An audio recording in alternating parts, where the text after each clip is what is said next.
80% of jobs are found through networking, especially the good ones that pay well.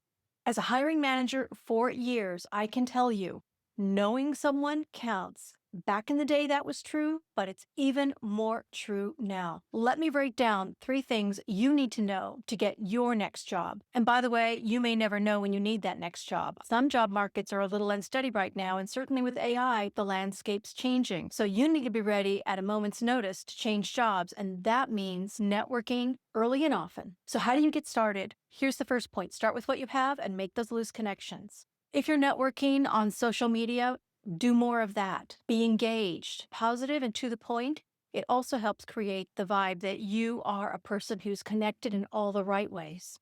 If you already know people on LinkedIn, respond, like, comment. And if you're not on LinkedIn yet, I suggest you get there because you can kind of create these concentric rings if you think about a target. And in these rings, you end up with people you know well and who know you and who could give you references, and you could give references back.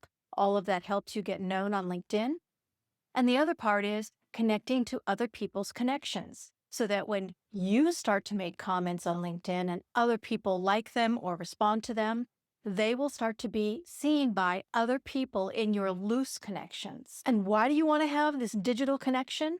Because digital connections speed real world connections, and that matters. People want to know you're able to communicate with them, you're easy to work with, and they can trust you.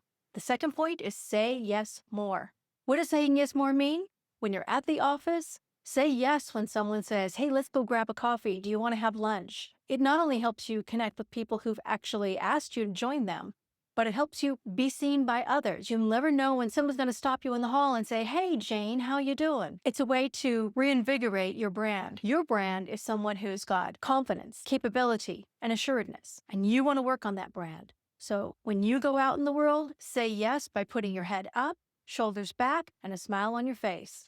When someone approaches you, reach out, take their hand, and if you're not sure if they know who you are, introduce yourself. And it's always nice to have that quick elevator pitch. Hi, I'm Liz. I'm in marketing, and you might know me from that very exciting project I worked on last year.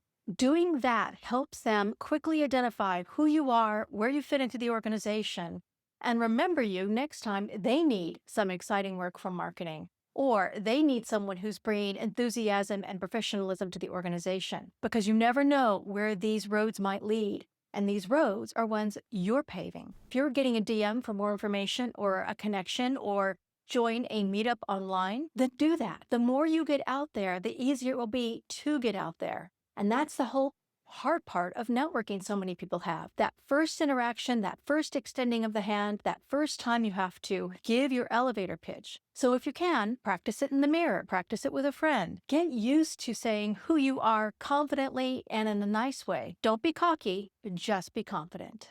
And the third main point I'm going to give you is schedule informational interviews like a pro. The fact is, informational interviews can be a way of getting to know your current company better, your industry better, or the opportunities available at the next job you'll have, in the next industry, in the next type of role. You never know when informational interviews are also going to lead you to someone who wants to sponsor you and someone who wants to mentor you. And if you're not sure what those things are, I'll put links below so you can learn more about those 2 valuable assets you need to have in your toolbox. And I'll just give you the short version here. A sponsor is someone internal to your company who can advocate for you for your next raise, promotion, or role. A mentor is someone who can help you figure out, are you in the right role, in the right industry, in the right job? And how do you take steps to build your next role, responsibility, job, or skill set? So scheduling interviews is very simple. Ask someone for a 15-minute phone call or a face-to-face meeting where you're buying the coffee and you need to have 3 to 5 questions to ask them. First, make sure you spend time letting them talk about themselves. So ask them open-ended questions. How did you get into the job you have? How long have you done it? And then ask them, what lessons learned would you give to your younger self that I could use today? Or maybe, what kinds of things should I do now to make myself a more valuable employee to the organization? Or if you're speaking to someone outside of your organization, what would make me a person who people want to hire? Where can I invest in myself to make myself more valuable to the industry we're in? Making these informational interviews part of your normal mojo means you're not looking for a job. You're looking for information to make yourself more marketable. That can be good inside the company and externally. If you want more information, check out my blogs. I'll put the links below, or check out these videos on how to start a new job like a pro, or how to understand what maximizing your lifetime earnings is all about. And I hope to see you next time on ProjectSkillsMentor.com. Bye-bye, everybody.